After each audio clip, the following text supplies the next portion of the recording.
Holky, dneska si uděláme vajíčka tak, jak jste ještě nikdy předtím nepřipravovali. Všechno, co k tomu budete potřebovat, najdete v popisku. Nejprve rozklepneme 3 vajíčka, do kterých přidáme sůl, pepř a já ještě přidala 30% smetanu. Promícháme. Rozehřejeme si pánev a přidáme trošku másla. Až se rozpustí, přidáme vajíčka. Mezitím si dáme vařit přibližně litr vody. Holky, chřest nekrájejte, ale rozlomte ho v místě, kde vám takhle praskne sám. Vložíme ho na minutu do vroucí osolené vody. Mezitím si připravíme ledovou lázeň, kam chřest z vařicí vody přesuneme.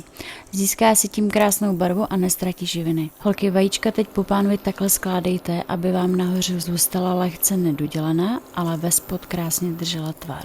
Vajíčka opatrně vložíme na talíř. Připravíme si pánev na chřest. Trošku másla a krásně opékáme ze všech stran. Chřest vložíme vedle vajíček a nahoru dáme pažitku, rukolu nebo to, co máte rádi. Ukrojíme si plátek láskového chleba a máme krásnou a dokonalou snídani. Holky, pojďme si to užít na maximum a udělejme si k tomu mimozu. Která z nás by ji neměla ráda? Já ji naprosto miluju. Come on, check this out.